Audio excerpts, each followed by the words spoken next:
Today, I'm cooking every exotic food in the world. That's super good, man. From meats you've never heard of to things you didn't know were edible and ingredients so rare you can't buy them in the US. Some of them are delicious, some of them are disgusting. Ooh, I swallowed it. Now my whole throat is burning. And some of them can actually kill me. But I'm cooking all of it, no matter what. Oh, bro. So let's get into our first exotic food. Insane curves, dark red color, and an IQ of 17. This lamb brain might be one of the craziest things I've ever taken on. I have conflicting opinions on this one because in some places within the US, this is banned because it spreads mad cow disease, which is fatal to any human that gets it. But I'm kind of excited because if this lamb was smart, I'm gonna get a couple new IQ points. To make sure we taste the brain the most, we're lightly sauteing it with butter and onions. As they cook, they turn into a brown color. Oh, that smells so fucking bad. It smells like mad cow disease. It smells like you should not eat this. The fact that we're already starting like this is rough. We have some crazy shit we're about to get to. It kind of reminds me of like a meaty scrambled eggs. Okay, I just have to get it over with. I did this to myself.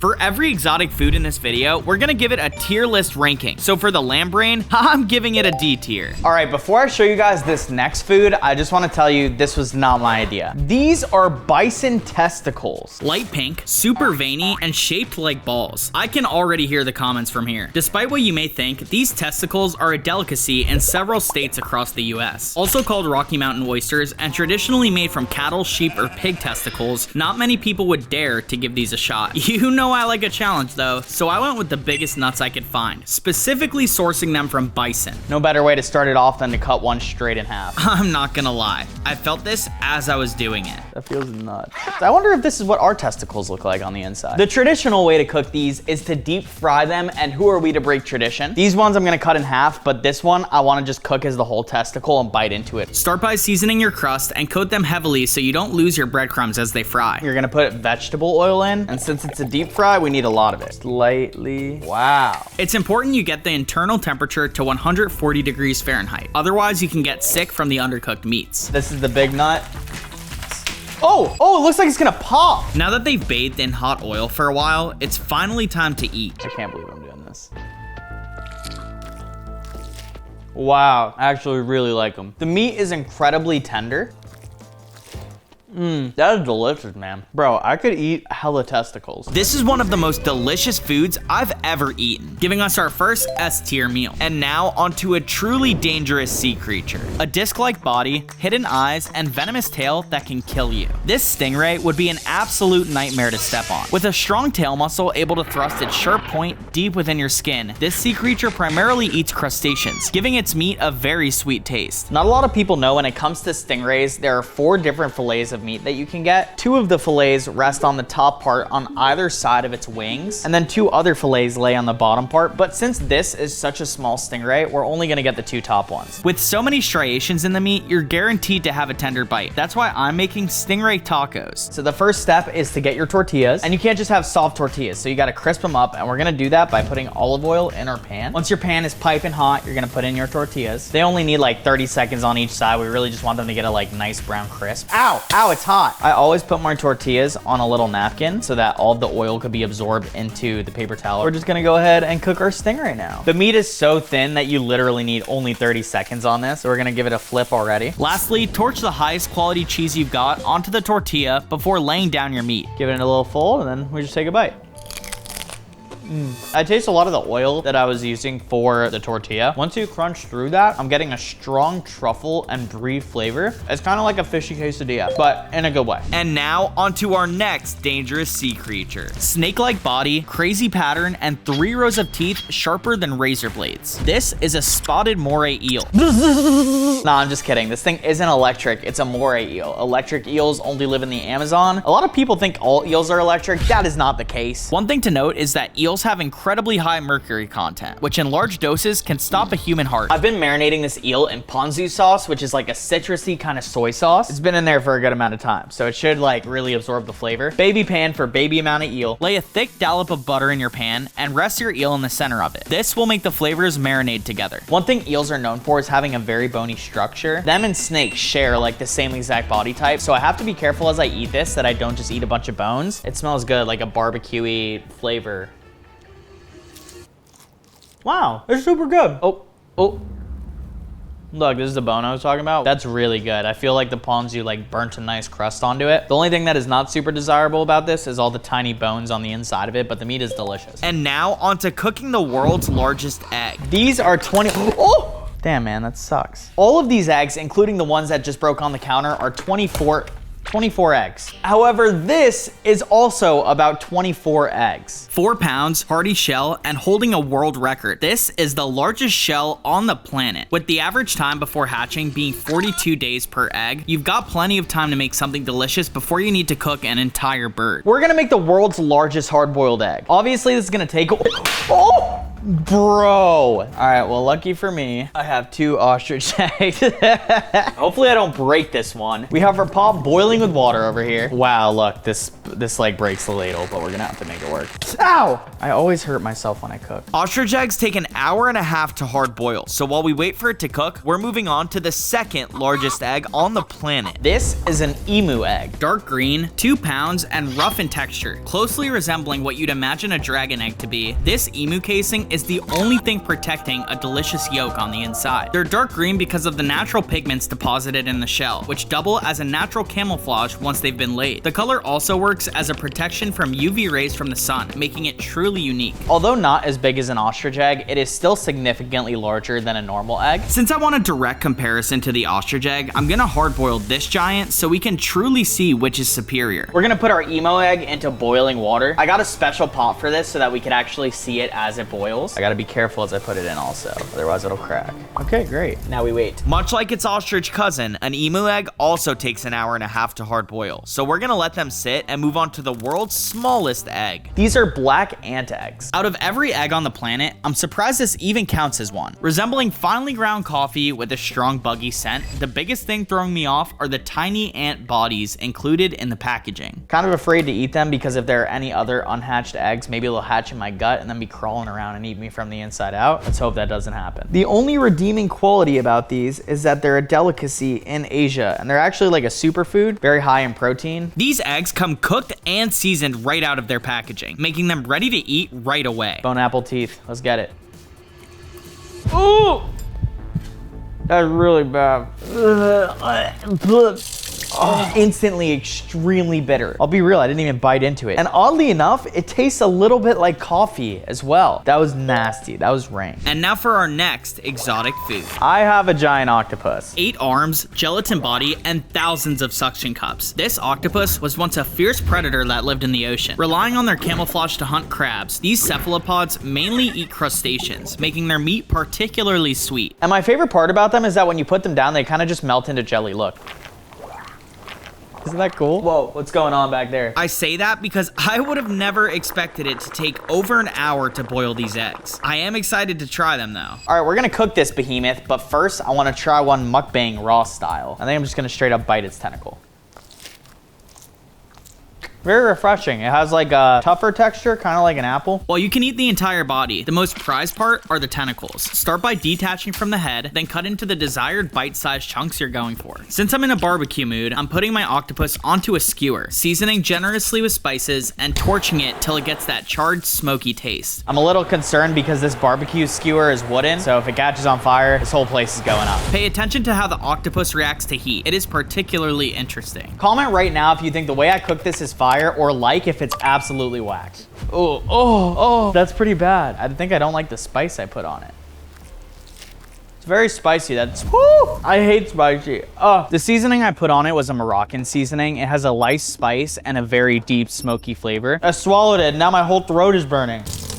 That being said, isn't too bad. I kind of like it. This next one is technically barely even a food because it's 95% water. I'm talking an entire jellyfish. Oh, that smells pretty freaking bad. It also doesn't look entirely like a jellyfish. Incredibly translucent, rough in texture, and salt crystallized on the outside. Believe it or not, this is edible. Mainly eaten in Southeast Asia, this food is prized for being very low in calories. It's also high in antioxidants and anti-inflammatory properties, giving it benefits to anyone who decides to take a bite. To consume, you need to let them rest in fresh water for over an hour. Otherwise, the sodium will be too strong for it to be enjoyable. I'm noticing after 20 minutes of it being in the water, they're slowly starting to become more mushy and rehydrate. Apparently in Asia, these are a delicacy and they're supposed to be crunchy, so I'm excited to try them. Oh, it kind of stinks a little bit. It's definitely very crunchy. You guys hear that? Wow, and even with soaking it in as much water as I did, it's still so salty. It's crazy. It's like really fishy too. I don't like that at all. Not a single food has been good in this video. Why do I always get the shit exotic foods? Next up, we have an entire beaver tail. But first, a word from our sponsor. There's a reason I cook the most exotic foods on the internet, just like there's a reason Morgan & Morgan is America's largest injury law firm. With over 1,000 attorneys, they've recovered over $30 billion for over 500,000 people. I can make up a bunch of crazy statistics, but their results speak for themselves. Yo, that was totally your fault. What are you doing? In Florida, a client received over $12 million after the insurance company only offered $350,000. In Pennsylvania, a client was awarded $26 million, which was 40 times the insurer's original $650,000 offer. Another client in Pennsylvania was offered $29 million after only being offered $500,000. There was even someone that was offered $0, and after Morgan & Morgan was finished with them, they made $29 million. If you're injured because of someone else's negligence, you deserve to be paid. Morgan & Morgan has been fighting for the people for over 35 years, and when you hire them, it's like an entire legal army has your back. If you're ever injured, you can call Morgan & Morgan. Their fee is free unless they win. You can use my link in the description Or scan this QR code, and now back to the beaver. Oh, it smells really bad. A beaver tail is truly something I never imagined I'd be eating. In the wild, beavers use their tails to build dams, swat at predators, and swim like they've got jetpacks attached to them. With thick black hairs on the outside and a scaly casing along the inner parts of it, the only thing protecting the meat is the black leathery pattern. According to the internet, you need to heat it so much that the scales boil off themselves. There are a couple different ways to get the outer inedible part off, but what we're gonna do is put it in the oven at like 400 degrees until I can just scrape the scales off easily. And to do that, we're gonna use a baking sheet. I'll be honest, after about 20 minutes in the oven, the entire house began to reek like rotten meat. I am smelling the beaver tail come out from that oven. It definitely went bad. We're gonna have to take it out and trash it because that is rotten. As much as I want to try it, I accidentally let this beaver tail spoil, making it not the safest for consumption. If you have a pet beaver and you're thinking about cooking it, just don't. This is like the worst thing I've ever smelled in my life. These eggs have been boiling for a very long time. They're finally ready to be taken out. For most hard-boiled eggs, you need to put them in ice water after they've been cooking to make it so that they cool down and solidify. The problem, this rental doesn't have any ice. What I'm gonna do is take these eggs out and just put them in the freezer. If we don't do this, the eggs won't be that perfect consistency we're hoping for. This is one that I'm actually excited about. I really like frog legs. Lean calves, bulging quads, and lots of tendons. These legs are responsible for launching a frog over 30 feet in a single jump. Now all of those bulky legs wind up being a delicious little meal. They look identical to chicken wings, so we're gonna deep fry them similarly. So what we're gonna do is chop them in half. We're gonna put our flaky sea salt all over these frog legs. Don't be shy either, I love salt. Now I'm gonna heavily coat them with Italian breadcrumbs, and this is gonna make it so that when we deep fry them, they get like a nice crust. Deep fry them until fully cooked. These frog legs don't need long, and I'm seeing that the breadcrumbs are starting to brown on the outside, so I'm gonna flip them right now. Ow! Ow! Only 105. Not hot enough to kill any parasites. Frog legs have a tendency to carry salmonella, so make sure the internal temperature is no less than 145 degrees Fahrenheit before eating. What I like about frog legs is that they have a lot of meat on them, so we're just gonna go in for it.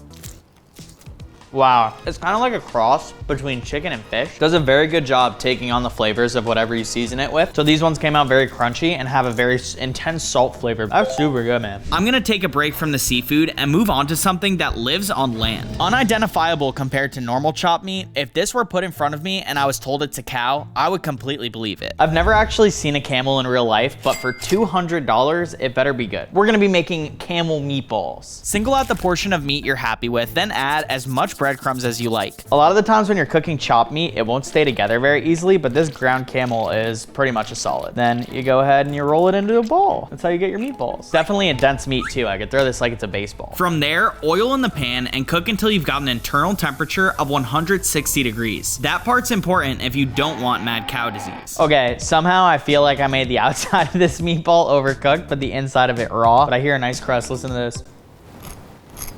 The crust may be perfect, but it's time to find out if this camel is raw or cooked to perfection. Ooh, the inside of that is looking a little red. As much as I like my steak medium rare, camel meat is not something you want to try raw. And if the meat isn't cooked to 145 degrees internally, you're at risk of infection. So I think I'm just gonna take a nibble of the outside of the meatball because I definitely don't want to eat the raw camel inside.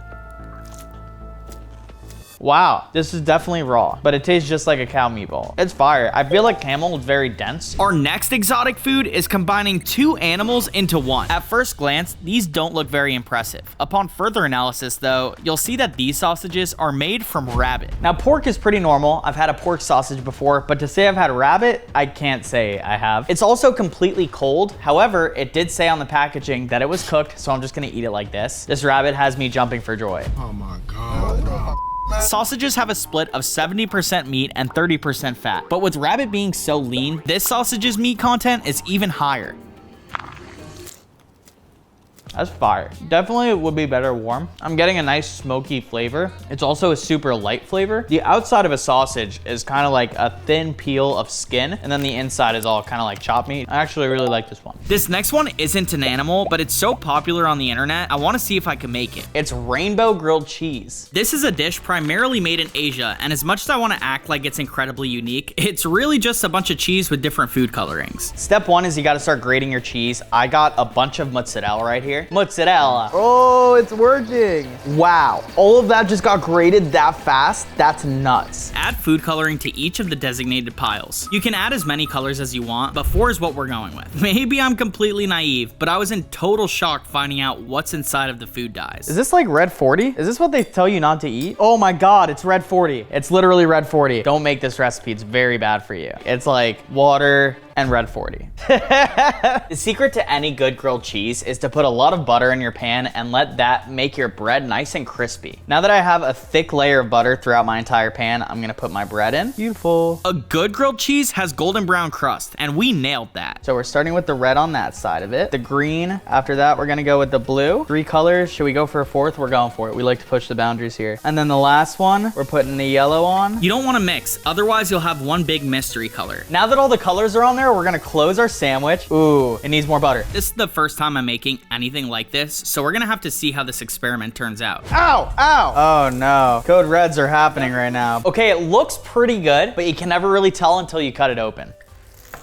Let's see if the cheese pull works.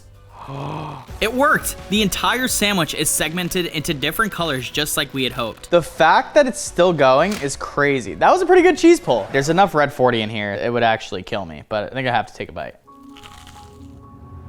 While it is delicious, it's incredibly unhealthy with the massive amounts of food dye inside, making me rate this a D on our tier ranking list. Up next, we have the most expensive caviar on the planet, and for that reason, I can only get a small tin full of it. Coming from a critically endangered Russian sturgeon, this caviar costs $700 for 2 spoonfuls. That's because to harvest it, you need to waste a pregnant sturgeon, making it never able to produce caviar again. It's golden white in color with a thick oil that coats every egg. This ingredient is so rare that eating it any other way than raw would be disrespectful. We're just gonna go in for it.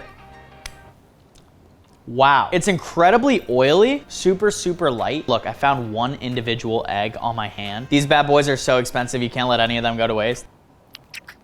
As good as it is, I'm not tasting it like, oh yeah, this is a $150 spoonful in my mouth. I think it's just because it's critically endangered that it tastes like that. Admittedly, I'm a little nervous for this one because it involves more cooking than anything I've done so far, but I don't give up easy, baby, let's get it. I'm gonna be making ube flavored pancakes. I'll be honest, I'm excited about this one, mainly because I've got a major sweet tooth. And if you're asking yourself what ube is, don't worry, I didn't know what it was either. Turns out it's a root vegetable that's bright purple and originated from the Philippines. Closely resembling a sweet potato, but not quite one itself, the ube root has a sweet, earthy scent to it, making the mixture not only look irresistible, but smell it as well. Luckily, nothing too special has to be done to make these. Put them in a hot pan with butter for 1.5 minutes on each side. Ube has a very strong flavor. It kind of smells like a sweet sugar in a way. Very unique. It also smells refreshing. I really like a lot of butter. It adds a lot of flavor. Once the pan is nice and hot, you give it a good pour. Now you're just gonna let that bad boy turn into a pancake. You only need to let pancakes be on there for 1 minute 30 seconds, and then you're gonna flip it. It should be a nice golden brown, but it's gonna be a little purple too. It's time to flip. Half of it looks like it's ready to flip, half of it does not, but we can't let it burn. We're gonna do the flip like you see in the movies.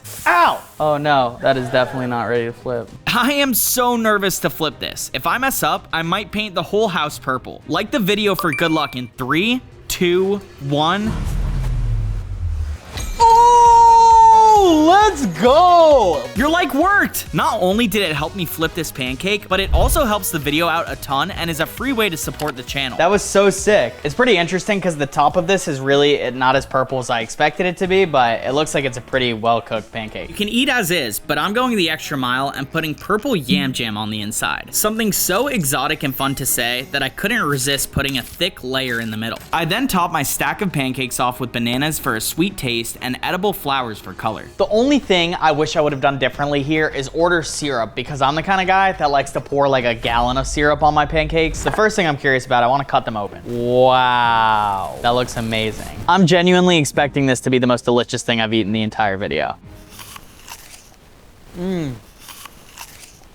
I was right. The pancakes are incredibly fluffy. Honestly, it tastes like normal pancakes, but then as you're chewing it, you get a strong ube flavor. It kind of tastes like a purple sweet potato. This is super fire. I will be finishing this dish. This next dish is gonna look like it's out of a horror movie. We're making squid ink pasta. Popular for its unique appearance and rivaling most traditional pastas, this dish is made from the actual ink of a squid or cuttlefish. While looking at the ink, you'll be surprised to find out they come in individual packets. First, we gotta prep our stuff. We're gonna break our pasta.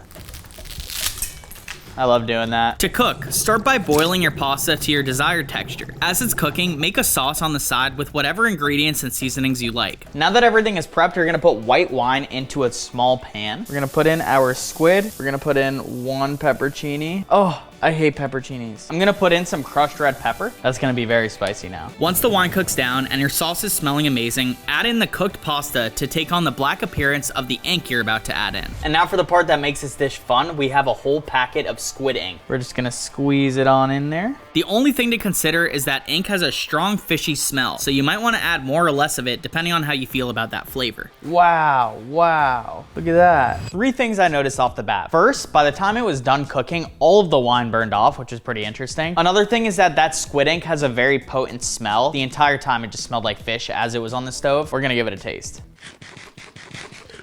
Wow, it's actually pretty good. The first thing to hit your tongue is the strong bite from the pepperoni. And overall, I'm not really tasting the fishiness from the squid. I feel like it would be really good in like an Alfredo sauce or something. I could totally eat this alone though. I know we've been waiting an eternity for the ostrich and emu eggs, and trust me, I'm excited for them too. But before we open them, we've got one final meal to scarf down: ground ostrich pizza. I'm actually nervous about this one because I've never made a pizza in my entire life. I can hear my Italian roots yelling at me right now. Start by tossing your dough into the desired shape you're looking for. It's important to put flour on whatever surface you're making the dough on. Otherwise, it'll stick to the table and be impossible to manipulate. Grab your pizza sauce. Gonna spread the pizza sauce on generously. Now after that, you're gonna go ahead and grind up your cheese. Since I really like cheese, I went with a bunch. Put your ground ostrich onto the pizza. You're able to season the meat if you'd like, but since I really want to taste the ostrich, I went with having it raw. Now we're gonna transfer our mini pizza onto a baking sheet. Put the finished product in your oven at 500 degrees for 15 minutes. Oh no, that is so hot.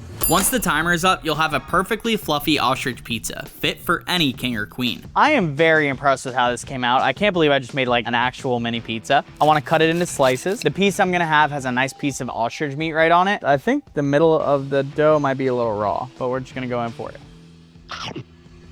There's no question, the middle of the dough is a little raw. That being said, that meatball tastes fantastic. It's like a very lean meat. There's no question. This is absolutely delicious. I'm going to be giving this an A-tier ranking. And now finally, onto the eggs. They've been in the freezer for over an hour and are finally ready to be cracked. The moment you guys have been waiting for is finally here, the world's largest hard-boiled eggs. So we're gonna start with the ostrich egg. I'm particularly excited about the emu egg, but we're gonna start here. This is so cool. Let's see, did it work? Bro, it kind of worked. It's so big, it's like falling apart. Dang, look at that. That's crazy. Whoa. This is just one massive hard-boiled egg. I'll be honest with you guys, it tastes exactly like a normal chicken egg. What I'm really excited about is this emu egg. Wow. It's all just peeling right off. Wow. It came out perfect. Look at that. We got a perfect emu egg. Looks are one thing, but how does it taste? I can't believe that it came out perfect. Wow. A completely different shade of color.